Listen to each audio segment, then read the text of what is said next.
Vamos a comenzar con el Salmo 34:19. Ahí lo vamos a estar recordando. Es un salmo precioso y lo vamos a estar leyendo hasta que esta palabra se haga rema en nosotros. Pero permítame leerse desde el 15. Ayer lo comenzamos a leer desde el 15. Los ojos de Jehová están sobre los justos y atentos sus oídos al clamor de ellos. Más adelante vamos a estudiar qué es ser justo.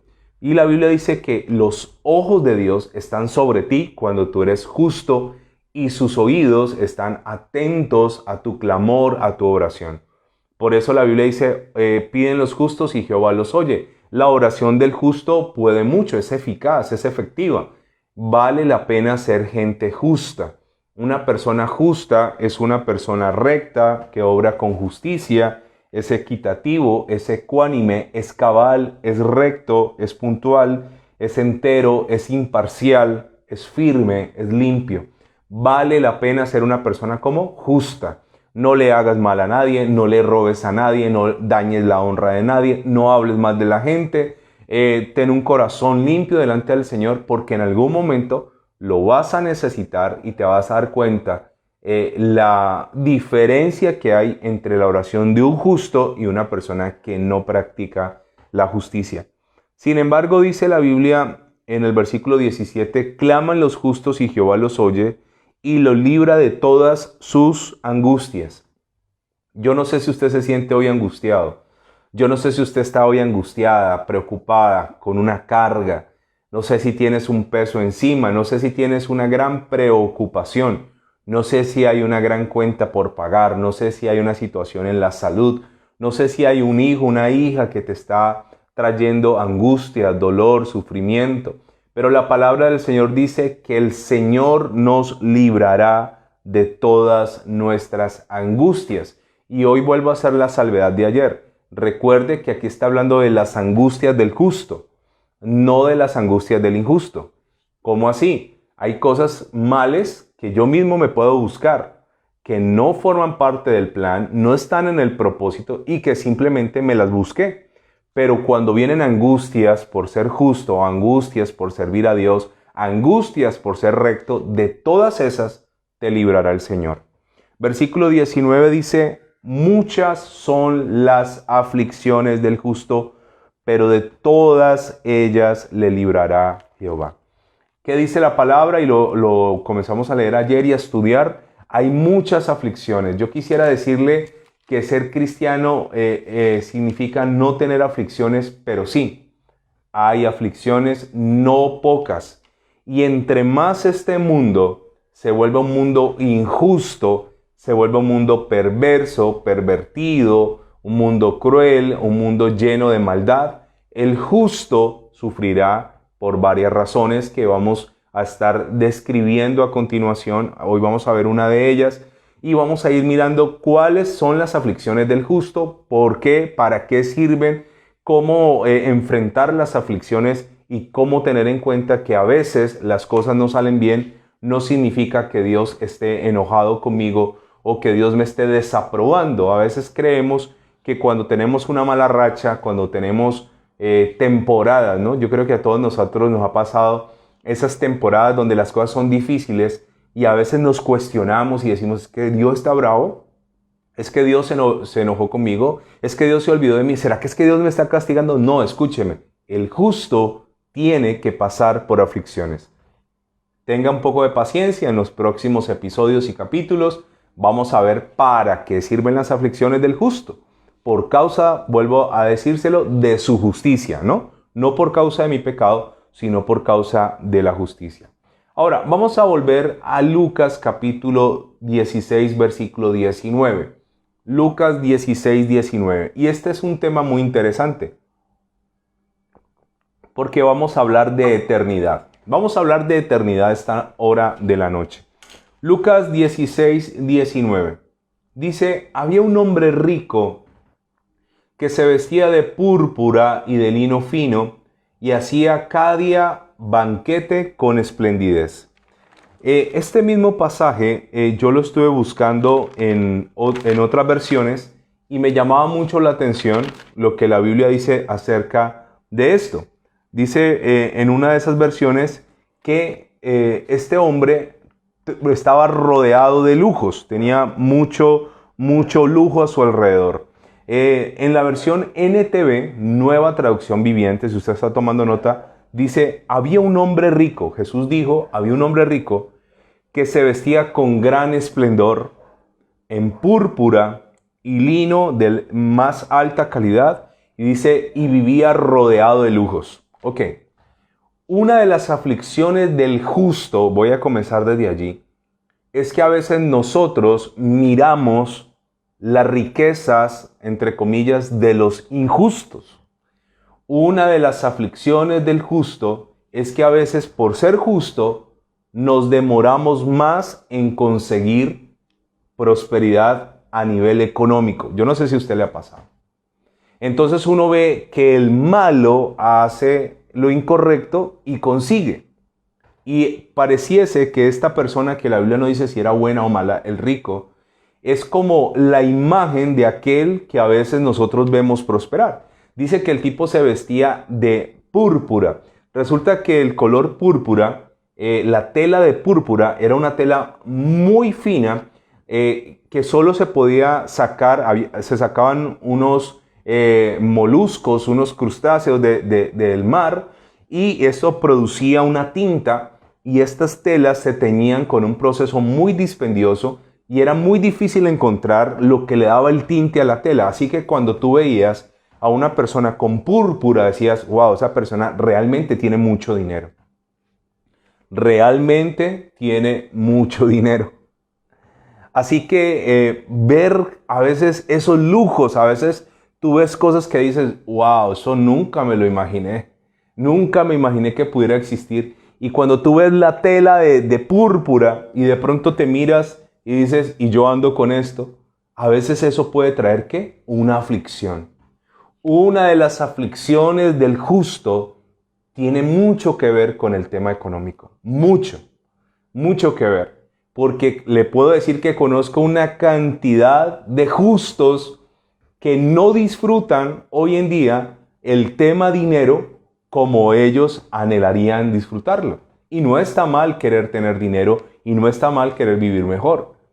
Pero a veces vivimos en un sistema a nivel global que está marcado por la injusticia. Muchas de las personas, no puedo decir que todos, no puedo generalizar, no puedo decir que todos los ricos lo han hecho, ¿no? Pero en los negocios hay que ser agresivo, en los negocios mundanos hay que ser sin escrúpulos, sin dolor. Dicen acá en Colombia que los negocios no se hacen con el corazón, sino con las tripas. Para el que no conoce el término tripas, es con las entrañas, con las vísceras. Los negocios no se hacen con el corazón. Entonces a veces nos ha pasado, que uno con su corazón ayuda y ayuda y ayuda y ayuda. Y esto a su vez resta y no se amasan fortunas porque se manejan las riquezas no con las vísceras, sino con el corazón. A veces la gente que hace negocios no tiene problema en dejar a otro en la calle, no le duele. Eso es una regla de los negocios. En los negocios hay que ser agresivo, digámoslo, en los negocios del mundo. Entonces el justo a veces se demora más en alcanzar ese nivel económico, se demora más. A veces el justo tiene mayor dificultad en vivir como él sueña. Él sueña con vivir en una casa mejor, con darle a sus hijos un futuro mejor, con vestir mejor, con comer mejor. Pero a veces una de las aflicciones es precisamente esa. ¿Sabe? A veces es bien complejo este tema del dinero para nosotros los creyentes. No debería ser así.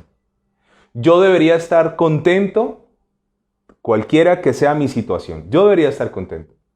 Pero mentiría, y les mentiría a ustedes, si les digo que nunca en mi corazón ha habido tristeza por causa de ver que otros obtienen, y a veces para nosotros es bien difícil alcanzar lo que hemos soñado. A veces es difícil. Pero la buena noticia es que un día te va a llegar tu momento, Dios te va a abrir puertas, Dios te va a poner contactos de oro, Dios te va a promover, Dios va a hacer contigo algo maravilloso y poderoso. Es así. Un día vas a ver el resultado de tu justicia Y te quiero decir esto, a veces nosotros nos comparamos con alguien en lo material y sí, esa persona tiene más, tiene muchísimo dinero, tiene ahorros, tiene con qué comprarse propiedades, nosotros todavía pagamos renta, nosotros no tenemos plata ahorrada, pero esa persona seguramente anhelaría tener tu hogar, anhelaría tener tus hijos, anhelaría tener tu salud, anhelaría tener tu esposa, anhelaría tener tu marido. Hay cosas que se obtienen con dinero, pero hay cosas que no.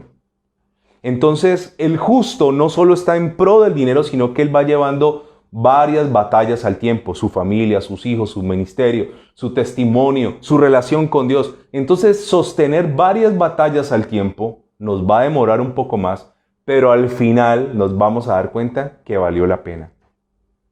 Que valió la pena todo el esfuerzo que nosotros hicimos. Hace unos días atrás tuve la oportunidad de ver la gente cuando ya no sabe qué hacer, se mandan a pintar los carros de oro. Y eso se usa mucho en Dubái, en los Emiratos Árabes. La gente allá, como tienen tantísimo dinero, pintan su carro de oro. Y yo nunca había visto un carro real cerca de oro. Y lo vi y me sorprendió muchísimo. Y estuve en un lugar donde se veían Bentley, se veía el Lamborghini, Ferraris, y yo decía, demasiado lujo.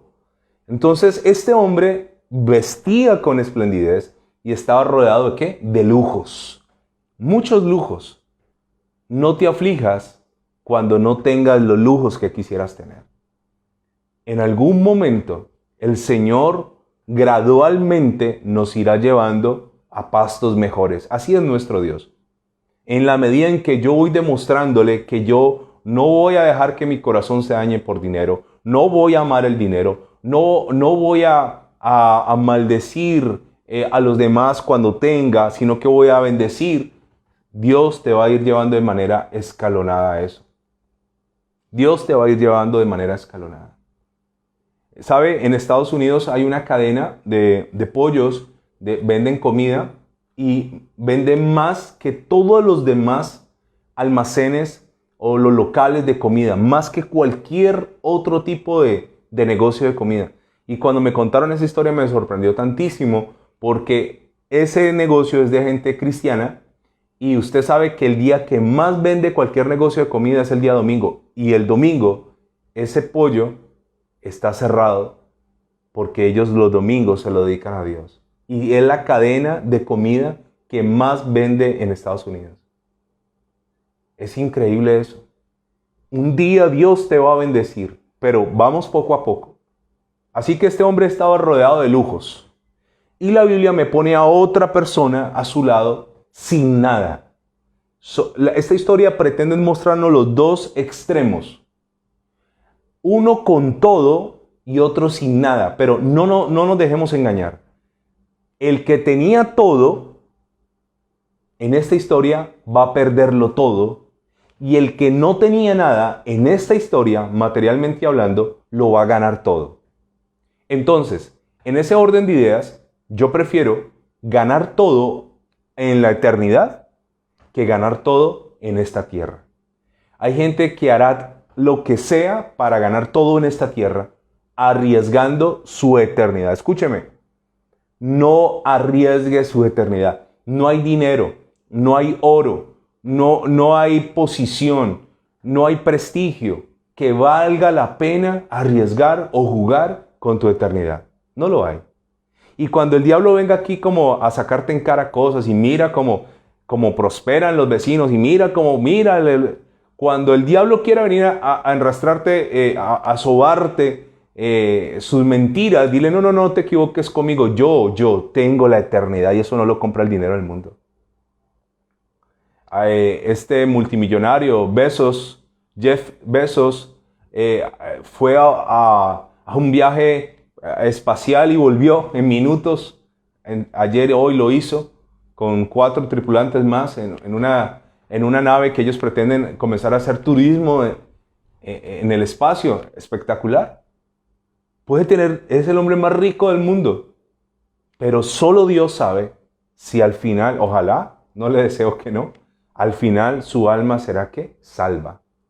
Ahora, estaba por otro lado el pobre Y veamos esto. Había también un mendigo llamado Lázaro, que estaba echado a la puerta de aquel, tirado ahí, lleno de llagas. Es bastante curioso que la Biblia no me menciona la ropa de Lázaro, sino su condición de enfermedad, lleno de llagas. Entonces el tipo no solo era pobre, sino que también estaba completamente enfermo. Escúcheme, enfermo. Yo se lo dije ayer, que los mendigos no entran, los mendigos siempre estaban en la puerta. Por eso usted nunca sea un mendigo espiritual ni un mendigo emocional. Nunca le mendigues a la gente que te amen. Un poco de amor, un poco de besos, un poco de caricias, un poco de atención. Porque el mendigo nunca accesa a lo grande. El mendigo siempre espera las migajas. Como estamos estudiando, yo le quiero decir qué nos enseña la Biblia acerca de los mendigos. Vamos a detenernos allí. Yo no tengo afán. Espero que usted tampoco.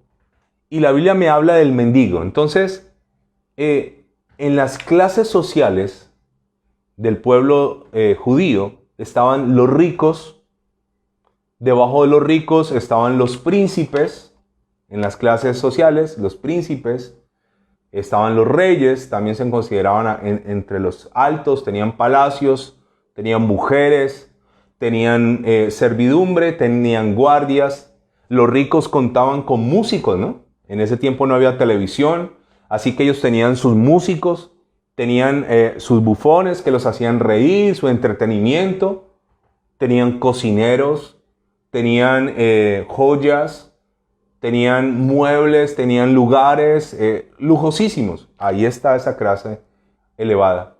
Después de esto había una clase media, que era la clase noble, y ahí estaban incluidos el sumo sacerdote, los del Sanedrín, que eran gente prestante, pero no eran tan ricos, pero tenían. También tenían sus propiedades, hacían sus banquetes. Después de estos estaban la clase media trabajadora, que eran los comerciantes, los que tenían negocios, etcétera, que vivían más o menos bien. Detrás de estos hacia abajo estaban los pobres, que eran los que trabajaban por un sueldo, por un salario. Recuerde que la palabra salario viene de sal. Trabajaban por un sueldo, como hasta el día de hoy. Y debajo de esos, lo más bajo que le podía ocurrir a un judío era ser un mendigo. ¿Por qué? Porque los mendigos no podían trabajar. Normalmente los mendigos no trabajaban no por perezosos, sino por una condición física. Entonces, lo más bajo para un judío era ser un mendigo, porque aún el pobre podía trabajar.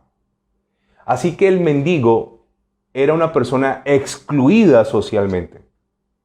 Este hombre no tenía nada, no tenía ni siquiera salud. Y como para que entendamos un poco algo acerca de la mendicidad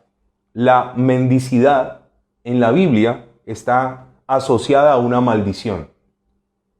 Estamos estudiando, ¿no? Entonces la mendicidad en la Biblia está asociada a una maldición.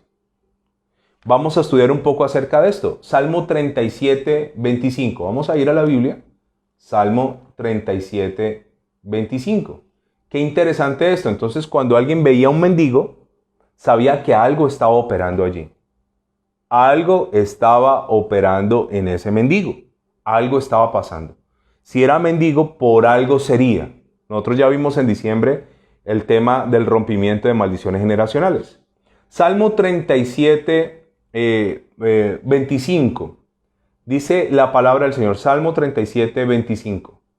Está hablando David y dice: joven fui y he envejecido. O sea, David está diciendo el ciclo de la vida, ¿no? Fui joven, ahora he envejecido. Y saca una conclusión, pero bien poderosa. Y dice: y no he visto, otra vez subraye, justo desamparado. ¿A qué conclusión llega David? Que si tú eres justo, que si tú eres una mujer justa, nunca, jamás el Señor te va a desamparar. Nunca. Escúchame. Nunca estarás desamparado. Por eso Satanás trata que seamos, ¿qué? Injustos. Le voy a poner un tema acerca de la justicia. No quiero hablar de la justicia hoy, pero permítame decirle algo. Resulta que hay mucha gente por allí criticando. Vivimos en una sociedad que todo lo critica. Y resulta que a veces se critica a todos. Y hay un tema aquí que es la balanza de Dios de su justicia. Cuando yo critico a alguien, entonces automáticamente yo me subo a la balanza y esa persona también se sube. Entonces delante de Dios, al que yo estoy juzgando, al que yo estoy criticando, esa persona, espiritualmente hablando, se sube en la balanza y yo también. Entonces resulta que yo me pongo a criticar al pastor Julano de tal, y yo digo, y es que el pastor Julano de tal, mire todo lo malo que ha hecho, yo no sé qué más, y mire. Entonces yo me subo en una balanza, y puede que ese pastor, o puede que esa persona a la cual yo estoy juzgando, sea hallada más pesada delante de Dios que yo mismo. Ese es el peligro de juzgar y de hablar. Que ambos nos subimos y puede que a ese que estamos juzgando delante de Dios sea más pesado, significa tenga más peso delante, más honra delante de Dios. Y si eso ocurre, aquel que lo está criticando va a sufrir las consecuencias. Normalmente el que critica a otros no ha hecho ni siquiera la mitad de lo que ese otro ha hecho. Eso es así. Todo mundo sabe ser presidente, pero creo yo que el único que podría juzgar al presidente es Dios, que está por encima, o otro presidente. ¿Sí? Que son pares, que entienden que es gobernar una nación. Entonces no juzgues al presidente, no juzgues las autoridades, no juzgues. Entre menos lo hagamos, más justos seremos. Y la Biblia dice, no he visto justo desamparado. Ahora, David está diciendo, no he visto justo desamparado en los últimos 5 meses. No, él está primero cronológicamente diciendo, joven fui y he envejecido. O sea, han pasado muchos años. Y he llegado a una conclusión bastante curiosa, dice David. Nunca he visto un justo desamparado. Ahora, como Dios es generacional, luego añade, David dice ahí en el 25, ni su descendencia que mendigue pan. ¿Qué dice David? No solo ser justo me va a guardar a mí, no seré desamparado, sino que mis hijos y los hijos de mis hijos no serán mendigos. Por eso vuelvo a explicarle, dentro de la jerarquía de los judíos estaban los ricos, los príncipes, los reyes, estaban los sacerdotes, el Sanedrín, estaban la clase obrera, la clase trabajadora, estaban los pobres y estaban los mendigos. O sea que cuando ellos veían un mendigo era ya la peor condición de un ser humano. Hoy en día hay mendigos que pueden trabajar y no lo hacen. Hoy en día hay mendigos que prefieren pararse en un semáforo, pedir una moneda, porque es más rentable, más lucrativo, y está comprobado que los mendigos de moneda en moneda pueden ganar mejor que una persona que se va a trabajar todos los días. Está comprobado. Pero en los tiempos bíblicos, una persona sana, saludable, no podía mendigar. Tenía que trabajar. Ahora, ¿quiénes eran los únicos que podían mendigar? Las personas que estaban con una discapacidad o que tenían un impedimento. En este caso, este hombre tenía una enfermedad que lo más seguro, por hablar de llagas, era lepra. Lo más seguro era lepra o una sarna como la que tuvo Job. Una cosa así, no podía trabajar. Todo el tiempo su cuerpo estaba sangrante, todo el tiempo había materia, me imagino fiebre, me imagino en los huesos. Era una condición lamentable. Entonces, ¿qué más dice David de la justicia? De los justos. Dice, joven fui y he envejecido y no he visto justo desamparado, ni su descendencia que mendigue pan. Y el 26 es precioso, dice, en todo tiempo tiene misericordia y presta, y su descendencia es para bendición. En todo tiempo tiene misericordia y presta, y su descendencia es para bendición. ¿Vale la pena ser justos? Claro que sí. Ahora, Salmo 109, versículo 6. Salmo 109, versículo 6. Este salmo es bien interesante porque es un clamor de venganza contra la gente que hace lo malo. Es un salmo también de David. Y aquí miramos como que la mendicidad es un castigo por la maldad de la gente y cae también sobre los hijos. Salmo 119, 6. Pon sobre él al impío y Satanás esté a su diestra. Y cuando fuere juzgado, salga culpable y su oración sea para pecado.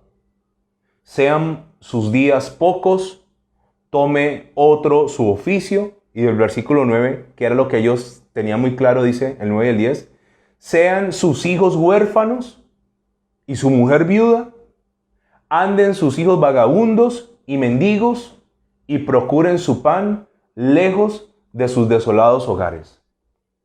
Mire las consecuencias, qué terrible. Dice, sean sus hijos huérfanos y su mujer viuda, y anden sus hijos vagabundos y mendiguen, y procuren su pan de lejos de sus desolados hogares. Entonces, para un judío, un mendigo tenía una razón. Algo estaba operando en ese mendigo. Algo, o él o sus padres, o algo estaba operando para llevar a una persona a tal condición. Vuelvo a decirle, no el mendigo de hoy, que uno los ve sanos, rozagantes, muchos piden para consumir. No, en ese tiempo no era así. En ese tiempo se pedía para vivir, para comer. Entonces, en ese orden de ideas, para un judío, si usted está tomando nota, ellos tenían una frase que decía, vale más morir que mendigar. O sea, ellos decían, preferimos la muerte a ser un mendigo. Para ellos ser mendigos era algo completamente deshonroso. No ser pobre, porque el pobre podía trabajar, pero un mendigo no.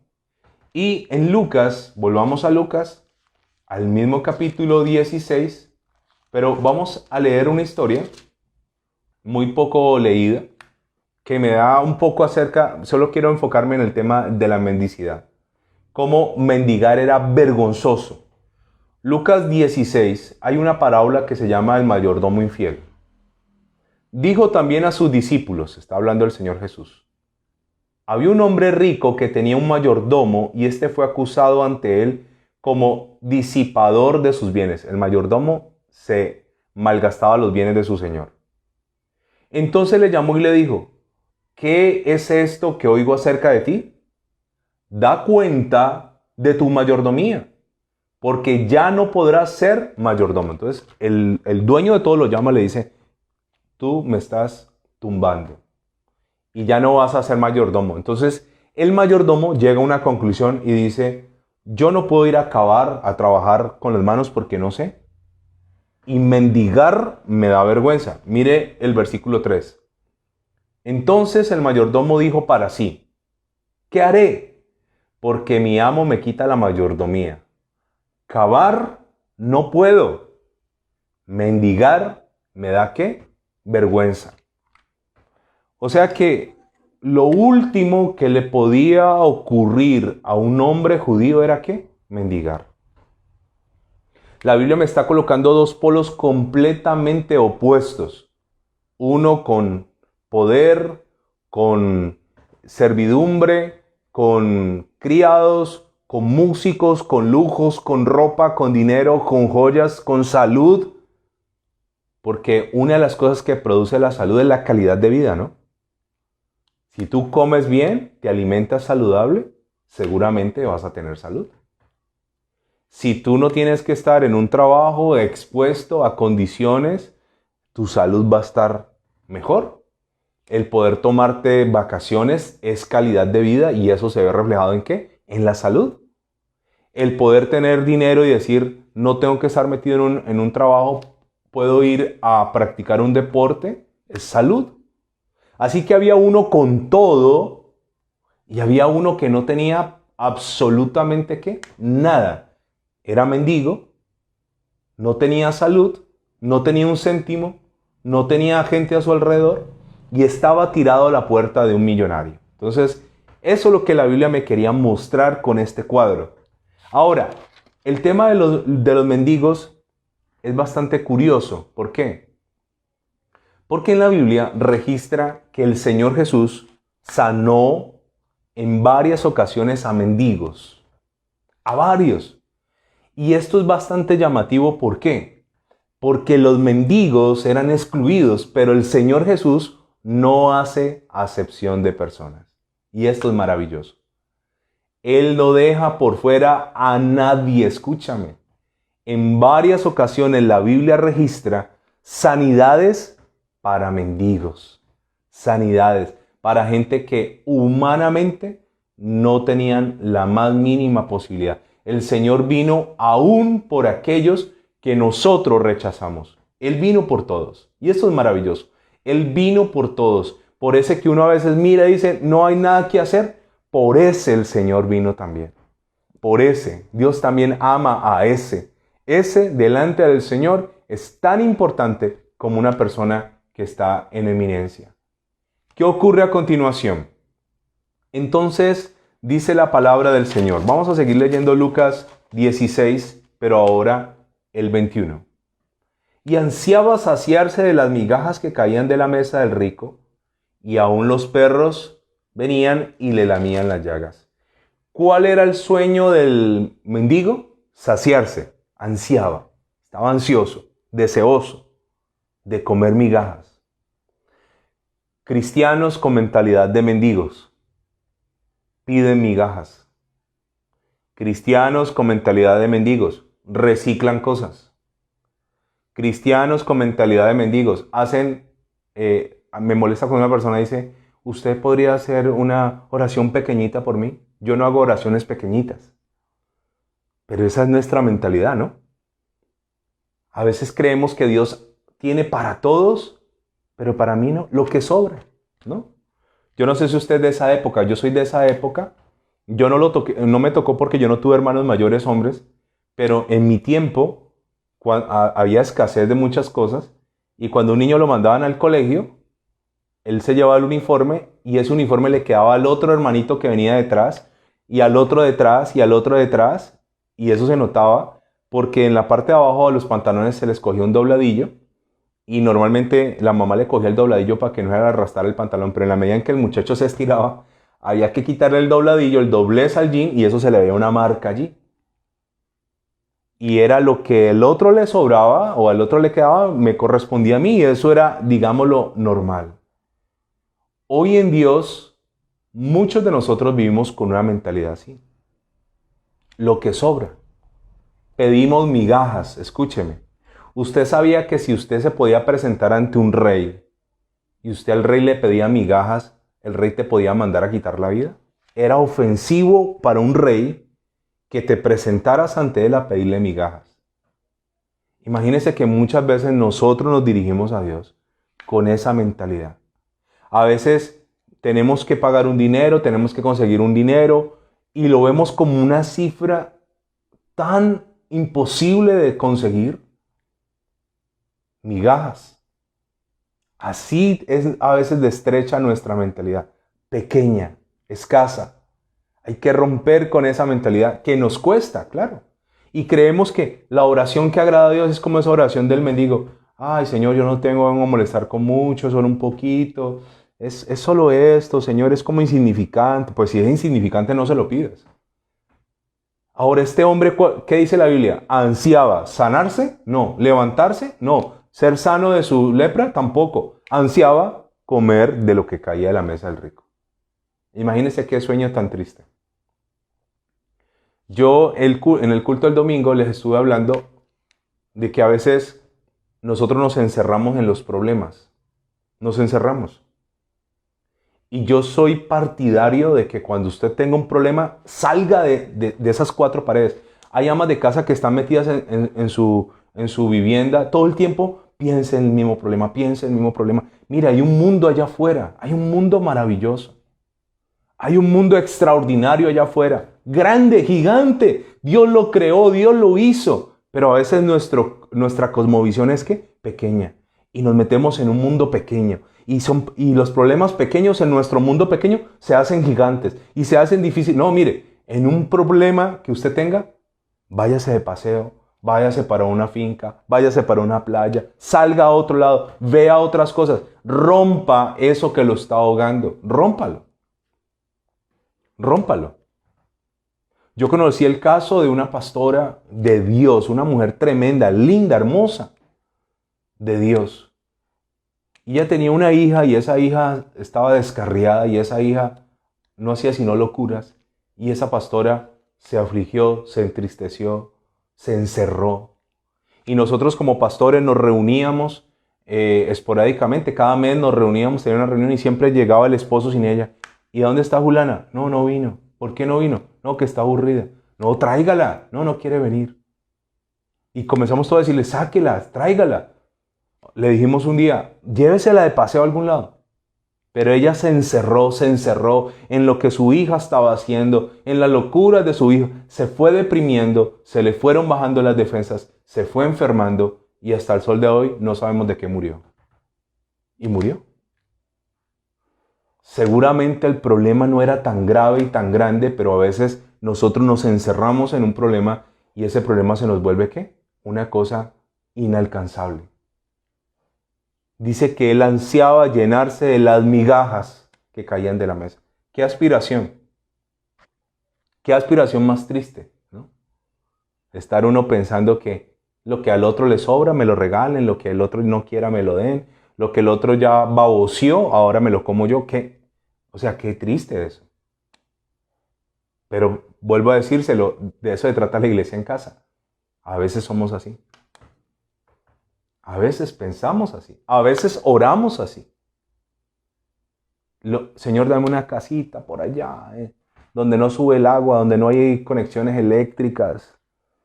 A veces creemos que porque oramos por una casita por allá, en una ladera, a punto de un colapso, cuando llueve, se desliza la tierra, Dios no me lo va a dar más fácilmente que si yo pido algo bueno, ¿no? Entonces, a veces tenemos esa mentalidad. Y lo digo respetuosamente, con el que vive en su casita por allá, está bien. Ahora, ¿qué pasa con estos dos hombres? Pues bien, la historia va a tomar un giro que siempre que he leído esta historia me parece una cosa sorprendente. La gente dice, yo me he encontrado con personas que dicen, ay, es que uno no sabe qué pasa después de la muerte, ¿cierto? Ay, es que nadie ha ido a la muerte y ha vuelto como para contarlo. Ay, es que después del túnel nadie sabe. Pues eso es un error.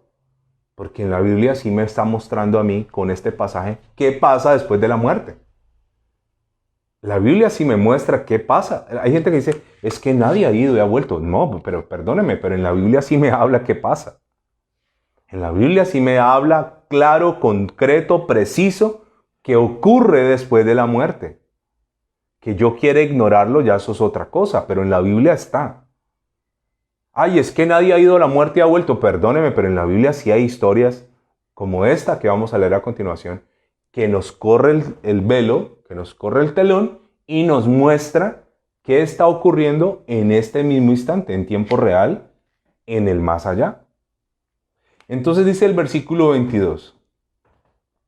Aconteció que murió el mendigo. Ahora, murió el mendigo, no fue instantáneo, pasó el tiempo, murió. Y dice, y fue llevado por ángeles al seno de Abraham, y murió también el rico y fue sepultado. Ok, a todos los seres humanos nos llegará el momento de partir.